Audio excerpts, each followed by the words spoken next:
प्रथम वंदन गुरुदेव जी, जिन दियो नाम तत्सार।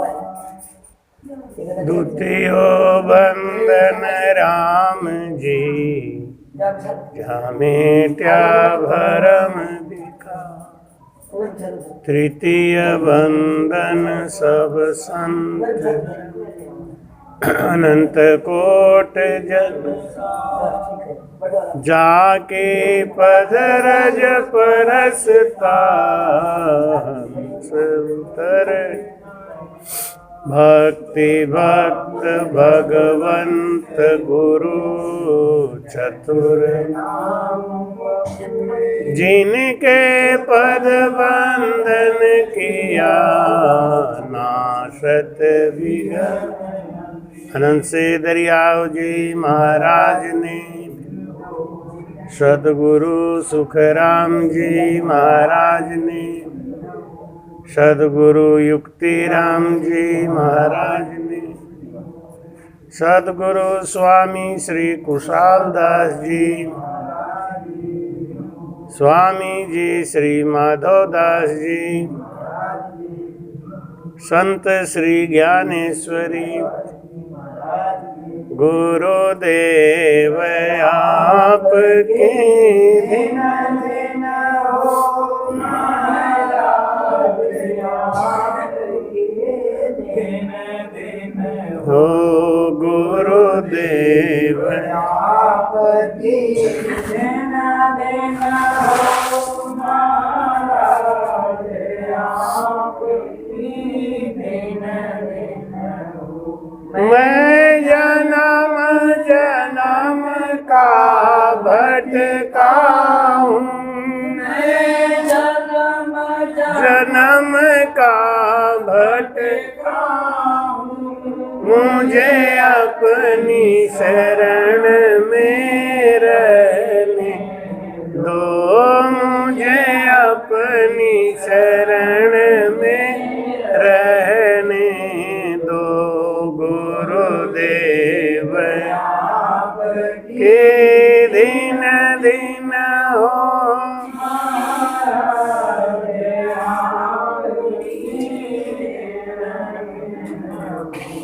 महाराज,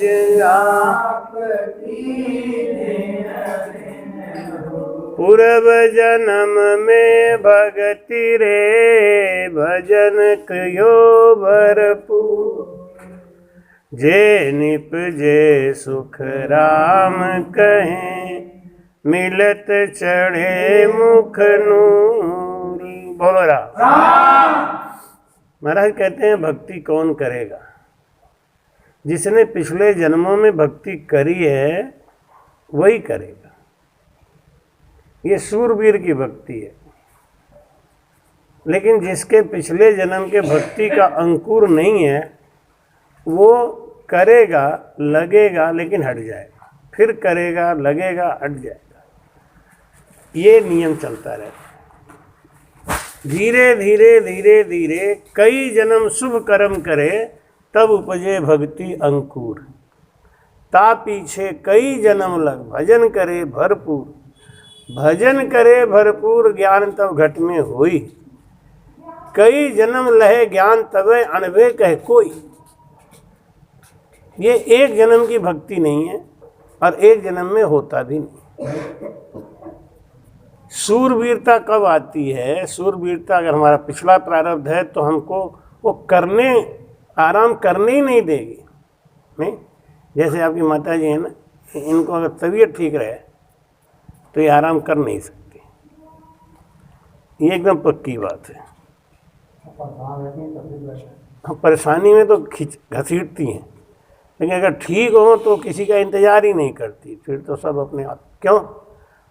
करते करते आदत बनी हुई है, वो बैठ ही नहीं सकता।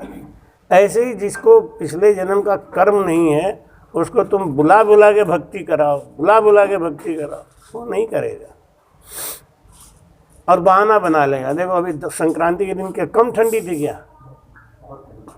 400 आदमी से ऊपर था, वहाँ तक जगह नहीं थी, कसे हुए थे। नहीं, सत्संग भी यही था, कहने वाले भी यही थे।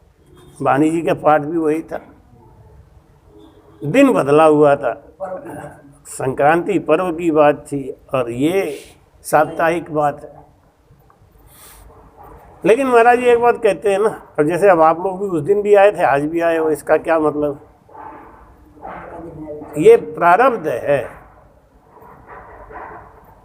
जैसे किसी से आपको लगाव है, क्यों है? प्रारब्ध। किसी से आपको देख के नफरत है, क्यों है? प्रारब्ध। ये सब प्रारब्ध से चलता है। अब जो नया जीव लगा हुआ है ना, वो जीव, उसके लिए महाराज आदेश करते हैं कि अगर आपको अगला और भी अच्छा बनाना है तो मन लगे या नहीं लगे, लगे रहो। समझ गए? नहीं लग रहा है मन, इसका मतलब हमारा प्रारब्ध कमजोर है। जब प्रारब्ध कमजोर है तो क्या करना पड़ेगा? प्रारब्ध को मजबूत बनाना पड़ेगा। और मजबूत बनाने के लिए क्या करना पड़ेगा? मन नहीं लग रहा है तो भी भजन करेंगे, ठंड है, परेशानी है तो भी संगत में जाएंगे। क्यों? करत करत अभ्यास से जड़ मत होत सुजान, रस्सी आवत जात से सिल पर पड़त निशान। बोलो राम। जितनी ज्यादा ठंडी पड़े उतनी ज्यादा जोर से राम बोलो, गर्मी आ जाए। बोलो राम। लग रहा है ठंडी है, क्योंकि देखा ना ठंडी में बाथरूम में गाना निकलता है जरूर। बाथरूम सिंगर बोलते हैं उन्हें। चाहे गाना आए चाहे नहीं आए, गाना चाहिए। ठंडे ठंडे पानी से नहाना चाहिए। तो बाथरूम सिंगर उन्हीं को बोलते हैं। वो बाथरूम में जाते ही बाथरूम का दरवाजा बंद किया नहीं कि गाना चालू। वो क्यों गाते हैं बेचारे? उनकी मजबूरी है, नहीं, मन को बहलाने के लिए। कहीं भी कोई भी काम करो तो मन से करो। एक तो सही बात है, प्रारब्ध होगा तभी करेंगे मन से, लेकिन एक ज्ञान होगा तो भी करेंगे मन से। हमें मालूम है कि हमारा प्रारब्ध गड़बड़ है, इसीलिए हमसे सत्संग नहीं हो रहा है, इसीलिए हमको गुरु जी का दर्शन नहीं हो रहा है। तो क्या करना है? अब ये तो गड़बड़ बात है। बिना गुरु के दर्शन के, बिना भजन के तो कल्याण होगा नहीं। और प्रारब्ध है नहीं तो क्या करें? प्रारब्ध को मजबूत करो। शरीर में ताकत है नहीं और लड़ाई रोज लड़नी है तो क्या करना पड़ेगा? ताकत इकट्ठा करना पड़ेगा, पौष्टिक चीज खाना पड़ेगा। ऐसे ही ये सत्संग में जाते रहो। सत्संगत में नित नित जाति, सुनती ज्ञान गंभीर। सत्संगत में नित नित जाति, सुनती गंभीर। राम जी सुनती चोट अचानक लगा हमारे, चोट अचानक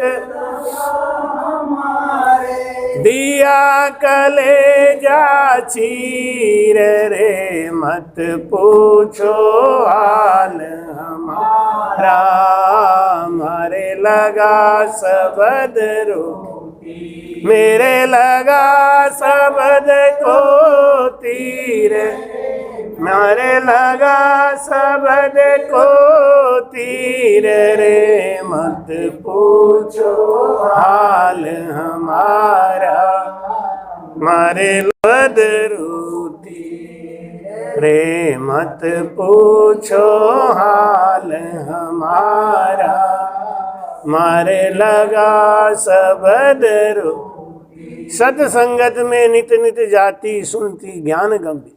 कोई लड़का पढ़ाई में कमजोर है ना, उसको रोज स्कूल भेजो। रोज स्कूल में जाएगा, क्लास में बैठेगा तो कुछ न कुछ सीखेगा। जैसे कछुआ और खरगोश का जब युद्ध हुआ, लड़ाई हुई और मंजिल तक पहुंचने के लिए शर्त लग गया, तो कछुआ जानता था कि मैं तो कमजोर हूं, मैं तो धीरे धीरे चलता ही रहूंगा तभी पहुंचूंगा। और खरगोश को अपने ऊपर अहंकार था, मैं तो कभी भी चलूँगा फट पहुँच जाऊँगा। तो खरगोश रास्ते में सोने लगा। हम तो कभी भी चले, इतना मेहनत करने से क्या फ़ायदा है। इस चक्कर में क्या हुआ, नींद उसको ज़्यादा जोर से आ गई और लो, खरगोश तो मंजिल पे पहुँच गया। वो चूहा और खरगोश बेचारा कछुआ पहुँच गया अपने मंजिल पे और खरगोश सोता ही रह गया। इसलिए महाराज कहते हैं कि कोई लड़का पढ़ाई में कमज़ोर है उसको स्कूल जरूर भेजो। क्लास में जाएगा, स्कूल में जाएगा।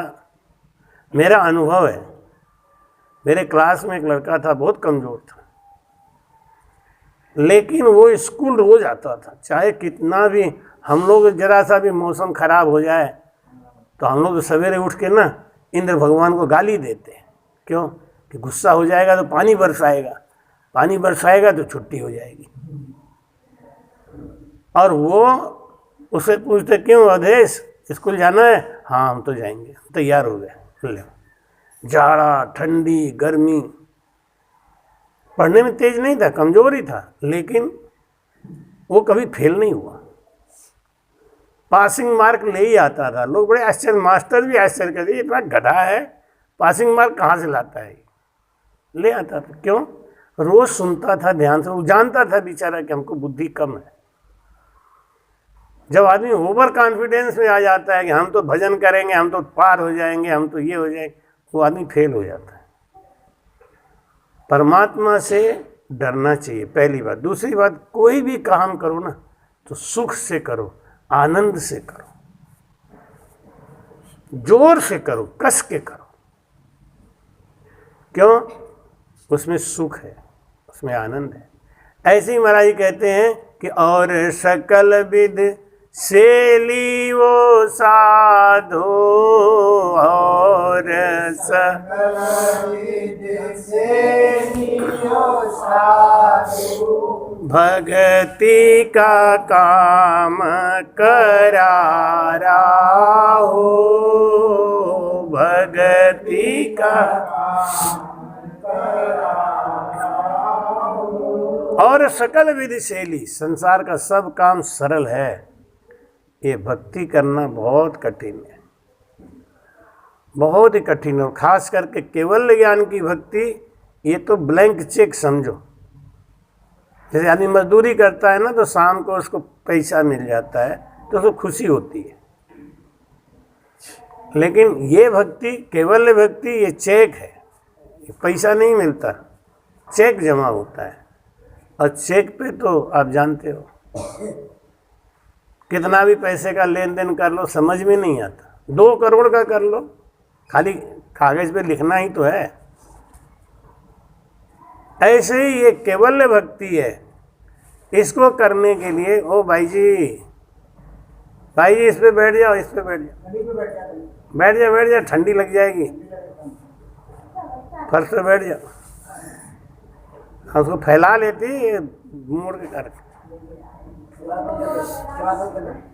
तो किवाड़ बंद करो, हाल ठंडा हो गया। पीछे किवाड़ बंद करो, पूरा दबा के बोलो राम।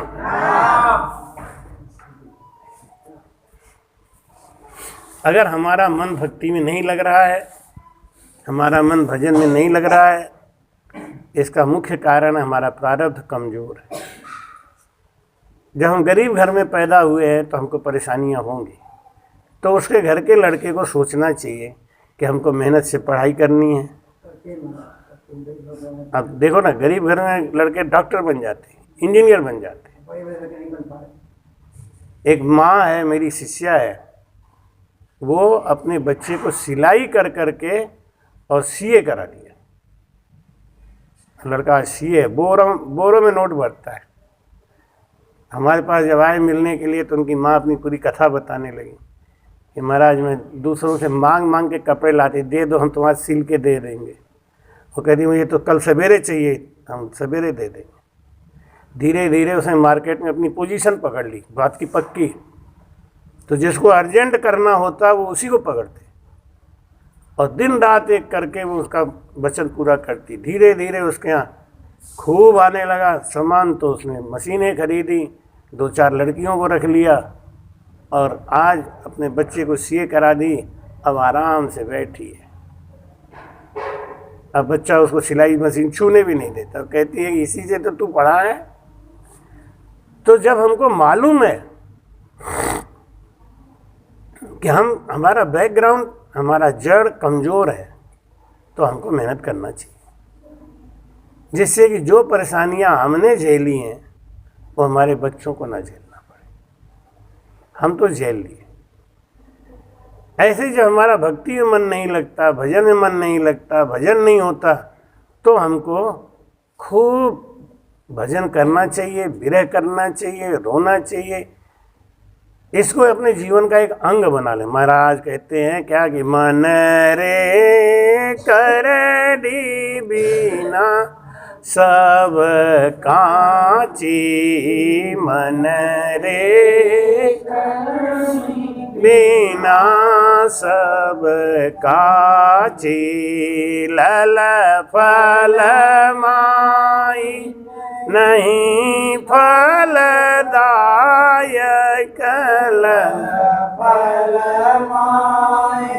नहीं फलदायक,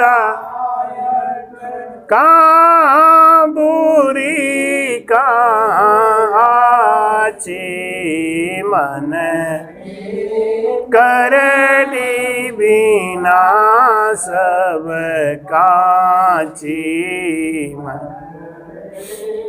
करडी बिना सब।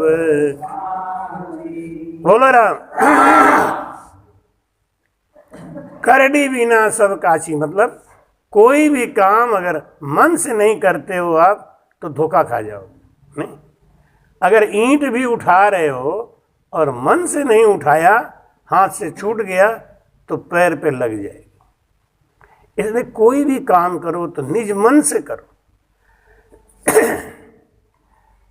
भक्ति करनी है, मन तो खूब है लेकिन हो नहीं रहा है, तो क्या करो, निज मन से लगे रहो। कब तक नहीं होगा। नहीं, एक धुन जिसको बोलते हैं ना, क्या कहते, लगन, वो बहुत बड़ी चीज है। एक बार गुरुजी ने कहा कि हिम्मते मर्दे मद दे खुदा, बादशाह की बेटी फकीर से निकाह। तो एक चेले ने कहा ऐसे कैसे हो जाएगा गुरुजी, हम चाहेंगे हम पहाड़ तोड़ देंगे तो तोड़ देंगे, हम चाहेंगे हमारी शादी बादशाह के लड़की से हो जाए तो हो जाएगी, हाँ हो जाएगी। उसके लिए निज मन से लगना पड़ेगा। आप अगर चाहते हो कि हमारा काम बने या हम ये चीज़ पा जाएं या हमारा ये लक्ष्य पूरा हो जाए, तो उसके लिए निज मन से लगना पड़ेगा। अपनी कमजोरियों पे ध्यान मत दो। आज एक सूरत में कानू भाई टेलर जी हैं, वो 2 साल के थे तो उनको किसी डॉक्टर ने इंजेक्शन गलत लगा दिया तो उनके दोनों पैर बेकार हो गए, विकलांग हो गए, व्हील चेयर पे चलते हैं। कानू भाई टेलर सूरत में हमको बड़ा प्यार करते हैं, बहुत ज़्यादा। उन्होंने अपने लगन, हिम्मत और साहस से आज एक बहुत बड़ा विकलांगों का स्कूल चला रहे हैं। उनको मोदी जी ने पद्म श्री का अवार्ड दिया और उनके ऊपर अभी एक पिक्चर भी बनी। हमको इतना प्यार करते हैं जैसे मेरे छोटे भाई बन के। हाँ अभी गए थे हम। क्या हमको ऐसी बात कहे तो एकदम कहते नहीं आप मेरे बड़े भाई के समान हो, तो आप मुझे ऐसे मत कहा करो। मैं कह दूँ उनको कह दूँगा कानू भाई टेलर जी लगा दूँ बस। अरे हमसे कोई गुस्ताखी हुई, हमसे गलती हो गई क्या? बहुत प्यार करते हैं। लेकिन मैंने उनका संघर्ष देखा। 5 दिन की संगत कराई थी उन्होंने कि मेरे बच्चों के लिए आप संगत करो। तो वो मैंने 5 दिन की संगत करी। हमको विदाई देने लगे। हम कहना आप इतना बड़ा संघर्ष करके इतना बड़ा साम्राज्य खड़ा किया, मुझे तो एक सेवा का मौका दिया आपने। तो महाराज कहते हैं कि इस संसार में हिम्मते मर्दे मद दे खुदा।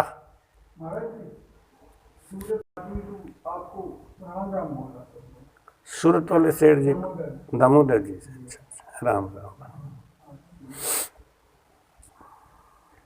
तो महाराज कहते हैं कि मन रे करड़ी बिना सब काची, निज मन से अगर कोई काम नहीं करते हो सफलता नहीं मिलेगी और ये जीवन बेकार चला जाएगा। या तो कहते युद्ध में शामिल हो ही मत, और अगर शामिल हो गए तो गोली तो चलाना ही पड़ेगा, नहीं दूसरा तुम्हें मार देगा।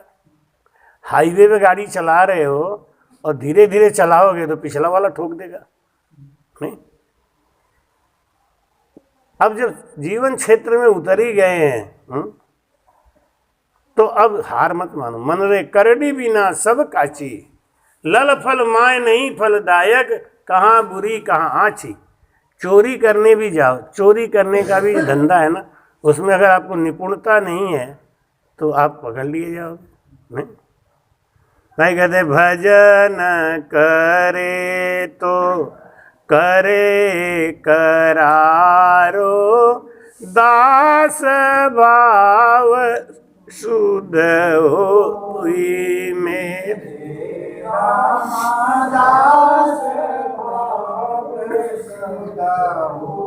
ज्ञान गए तो पटक पिछाड़ो, ज्ञान गए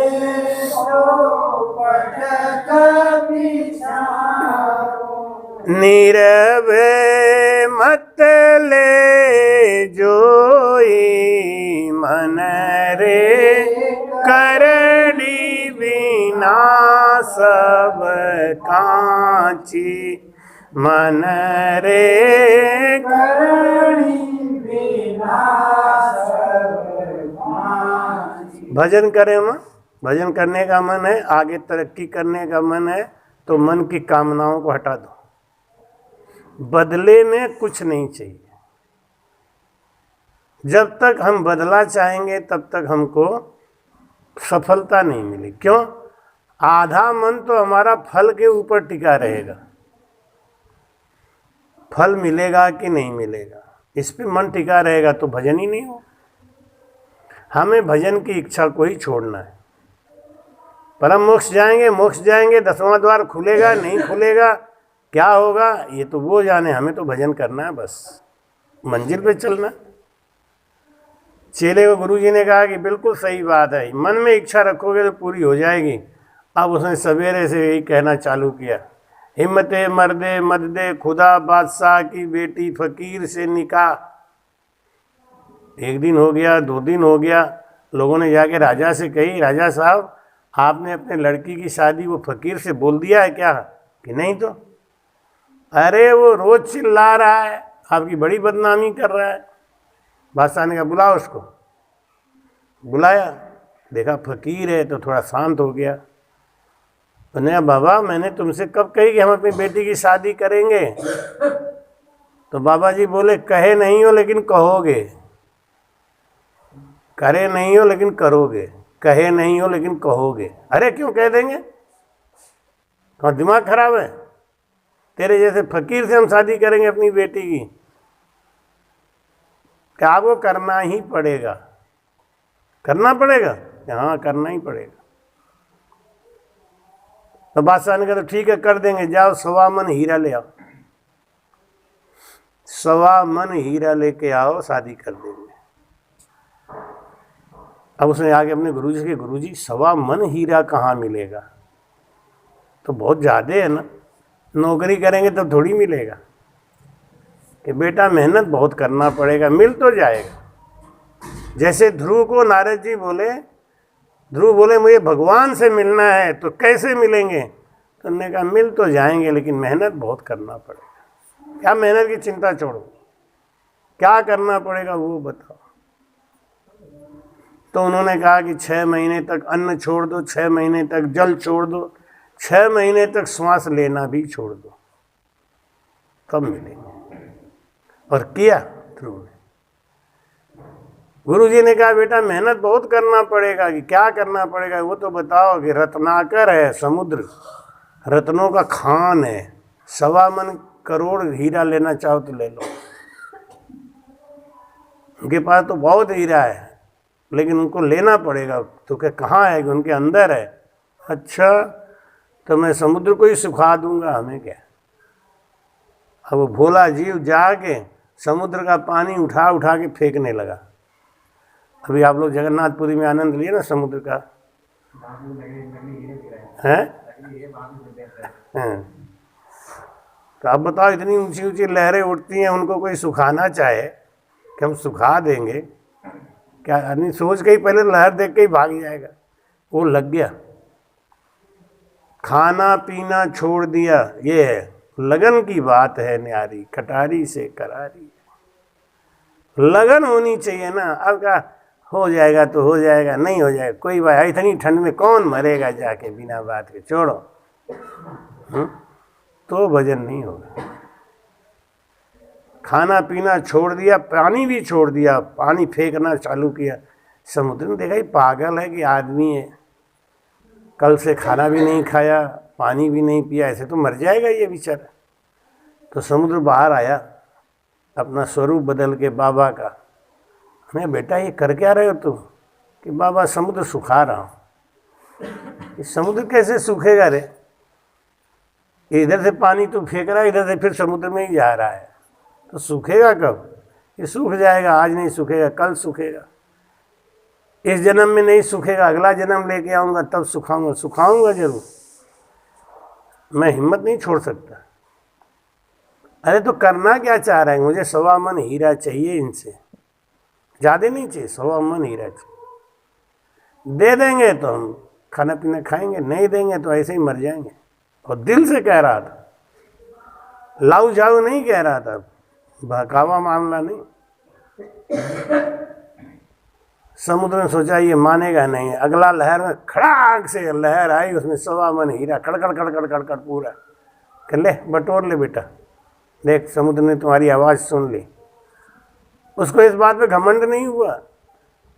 हमको जरा सा कोई काम हमारा बन जाता घमंड हो जाता, अच्छा देखा हमने ऐसे किया तो ऐसे हुआ। यहीं पे आदमी गिर जाता है। सच्चा प्रेम जब होता है तो उसको तो अपने लक्ष्य पे ध्यान है।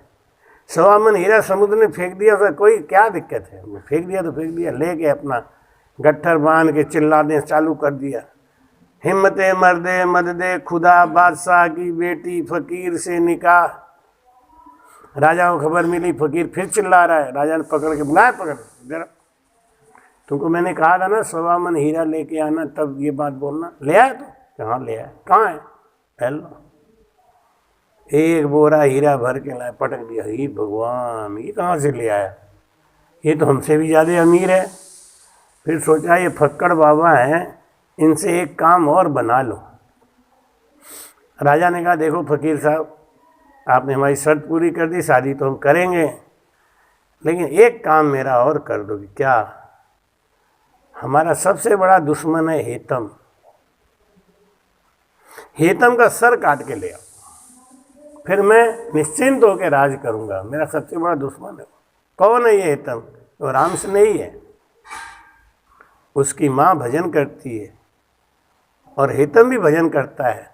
भजन की ताकत उसके पास बहुत है, उससे कोई जीत नहीं सकता। उसके अंदर दया भी बहुत है, लेकिन वो किसी को मानता ही नहीं, तो हमारा अधीनता नहीं स्वीकार करता। बस वो सर काट के ले आओ। अभी जाता हूँ, राम से नहीं है क्या? भजन करता है, अरे ले आता हूँ अभी। जाकर उन्हें हेतम बेटा अपना भजन कर, हेतम राम राम करना बंद कर, नाटक करता है बिना बात के। फकीर की इच्छा पूरी कर। क्या चाहिए महाराज?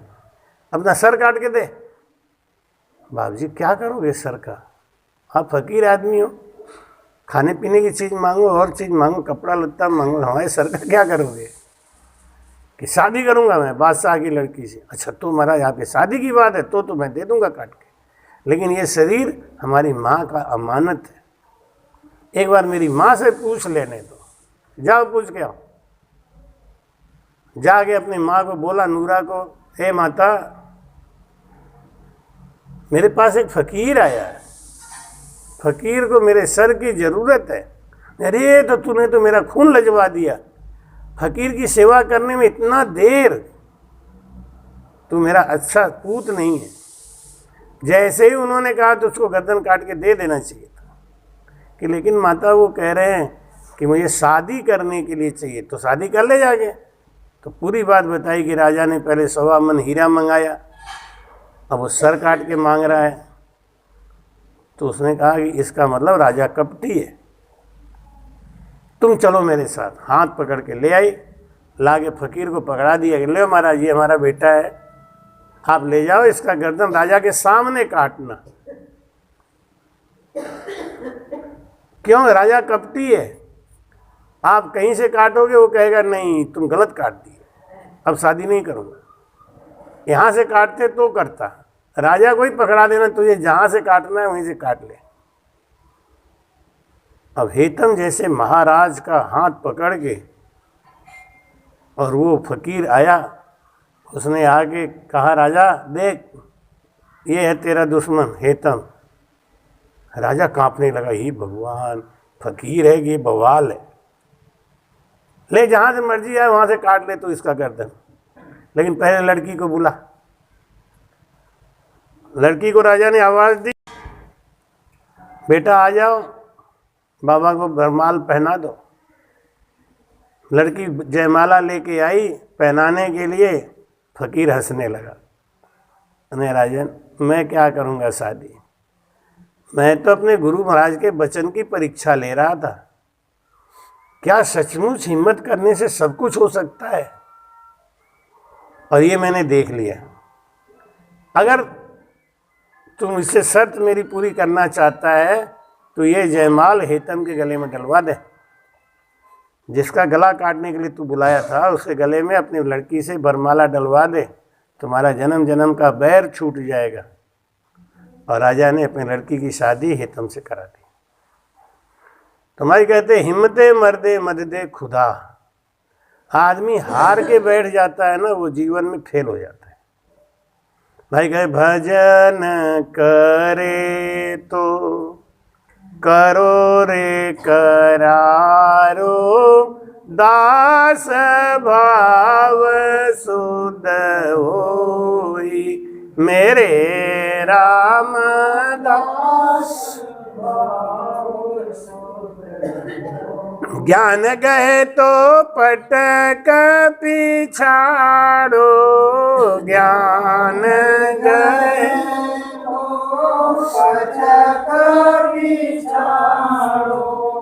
निर्भय मत लो जोई, मन रे करनी बिना सब कांची, मन रे करनी बिना सब कांची। बोलो राम।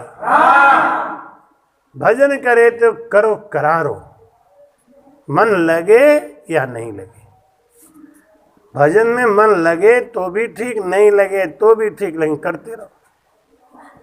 जैसे उस फकीर को अपने गुरु के वचन पे विश्वास हो गया कि हिम्मत करने से हर काम सफल होता है, और उसने हिम्मत किया तो देखो समुद्र से 1.25 मन हीरा भी ले आया। हिम्मत किया तो हेतम का हाथ पकड़ के राजा के सामने ले आया, और राजा की लड़की की शादी हेतम से करा। ये हिम्मत की बात है, हिम्मते मर्दे मद दे खुदा। ऐसे ही महाराज कहते हैं भजन करे तो करे करारो, दास भाव सुध होई। भजन करो तो कैसे करो? दास बन के। एक होता है नौकर, एक होता है चाकर, और एक होता है दास। महाराज कहते हैं दास बन के भजन करो तो दिल जीत पाओगे। कहते हैं ना, आजकल कहावत भी तो कहते हैं कि बाप बन के कोई नहीं खाया, बेटा बन के सब खा लेते। दास भाव शुद्ध होई, भगवान भी दास को देते हैं। आप लोग हरिजत बोलते हैं ना, उसमें भोजन प्रसाद लगाते समय क्या, हे राम राम राम राम जी मो सतगुरु साचा सिर जन जन सु राम राम। तुम जी म्यो सिख सब सुख पावे, पूर्ण होए मोहि कृपा लजीमो सतगुरु साचा सिरजन दास सुख देव शरण तुम्हारी खावंद तुम प्रतिपाल राम राम खावंद तुम शीत प्रसादी मोहे शीत प्रसादी दास को दी जी मो राम दया आल जी मो राम दया आल जी मो सतगुरु दास सुखदेव शरण तुम्हारी खावंद तुम प्रतिभा शीत प्रसादी शीत मतलब जूठा अपने जूठन की प्रसादी मुझे दो मारा दास बन के काम करो तो जीवन में सफलता मिलती है बाप बन के करो जीवन में कभी सफलता नहीं अहंकार की पूर्ति तो होती है लेकिन मंजिल कभी नहीं मिलेगा मंजिल हमेशा दास को मिलता है विनम्र वाले को मिलता है छोटे बनने को मिलता है एक बार एक लड़का घर में सो रहा था तो उसकी नींद खुली तो देखा घर में खटर पटर हो रहा है लड़के ने पूछा मम्मी ये खटर पटर क्यों हो रहा है कि बेटा सब लोग जल्दी जल्दी स्नान ध्यान करके जैसे संक्रांति पे लोग करते हैं ना संक्रांति पे जल्दी जल्दी स्नान कर लेते हैं फिर वो खिचड़ी को छूते हैं उसके बाद में अलाव के चारों तरफ बैठ गए चूड़ा है लाई है चना है रेवड़ी है मूंगफली है नहीं तिल के लड्डू है क्या आनंद आता है खाने में नया नया कपड़ा पहन के आनंद हमारी तो बड़ा त्यौहार अच्छा बनाते हैं संक्रांति के दिन सबको कपड़ा नया बनेगा और वही कपड़ा पहनेंगे नहा धोके तो हम लोग को नया कपड़ा पहनने का बड़ा शौक लगता है जल्दी जल्दी नहा के उसका शौक के मारे नहा लेते थे लोग ना ऐसे एक उत्साह रहता था कि नया कपड़ा मिलेगा तुरंत नहा धो के फटाफट मम्मी जल्दी कपड़ा ले आओ जल्दी कपड़ा ले आओ फटाफट और ठंड का समय तो मोटा कपड़ा आता था बढ़िया सा और पहन के और अलाव जल रहा होता था वहाँ जाके बैठ गए अब पूरा घर परिवार पीछे पड़ा हुआ ले बेटा रसगुल्ला खा लो ले बेटा ये खा लो अरे उस दिन क्या नशे होते हैं भाई रे कहते हैं त्यौहार जब जीवन में आता है जिस दिन खूब कस के मनाना चाहिए तो उसने कहा मम्मी आज त्यौहार जैसा क्यों मनाया जा रहा है कि बेटा कल राजा का दर्शन करने सब जाएंगे राजा की सवारी सवेरे निकलेगी इसलिए आते आते देर हो जाएगी तो खाना पीना बना रहे हैं अब लड़का बड़ा खुश हुआ राजा को देखने को मिलेगा ना आगे देखा बड़ी लंबी लाइन लगी थी उनके पिताजी उनको कंधे पे ले लिए क्यों छोटा था बच्चा सामने दिखता नहीं अब राजा की सवारी आ रही राजा की सवारी आ रही अब देख रहे सब काफ़ी देर इंतज़ार करते करते हो गया लड़का बार बार पूछे पापा कब आएंगे राजा कब आएंगे राजा राजा तो मिल ही नहीं रहे आएंगे बेटा राजा आएंगे आज हम लोग का बड़ा भाग्य है राजा को देखने को मिलेगा अब राजा की सवारी अरे आ गए राजा साहब आ गए राजा लड़का बड़ा खुश ताली बजाए राजा साहब आएंगे हमारा हालचाल पूछेंगे हमको अपने गोद में बिठाएंगे वो अपने चक्कर में बच्चा है ना अब राजा की सवारी आने जैसे जैसे राजा की सवारी पास आने लगी लड़का बहुत अति उत्साहित हो गया खुशी के मारे ताली खूब बजावे अब राजा का रथ आया और धीरे धीरे धीरे धीरे निकल गया आगे और लड़का रोने लगा ये पापा राजा ने हमारा हालचाल क्यों नहीं पूछा हम इतने देर से खड़े हैं रात भर से जगे हैं यहाँ आगे खड़े राजा ने हमारा हालचाल क्यों नहीं पूछा बाप बोला बेटा राजा राजा होता है ऐसे सबका हालचाल थोड़ी पूछता क्यों नहीं पूछता है फिर हम क्यों खड़े रहे आप क्यों आए यहाँ पे बेटा राजा को देखने आए हाँ तो देखने तो आए हम तो आए देखने तो उन्होंने तो हमको नहीं देखा ना हालचाल नहीं पूछा ना कि बेटा राजा ऐसे थोड़ी हल्के फुल्के नहीं है, सबका हालचाल पूछते हैं, उनको पूछना पड़ेगा। जब हम उनके लिए इतना कर रहे हैं तो हमारे लिए क्यों नहीं करेंगे। लड़के को समझाने के बाद में ठीक है ऐसा करना, कोई संत से मिलना, संतों के पास बहुत जुगाड़ होता है, वो बताएंगे कि राजा तुम्हें कैसे मिलेगा। बहका के घर ले आए। अब वो लड़का एक दिन एक साधु से मिला, साधु से कहा कि महाराज एक बात बताओ, हम राजा के लिए पूरा। कृपया चैनल को सब्सक्राइब करना ना भूलें। राम राम।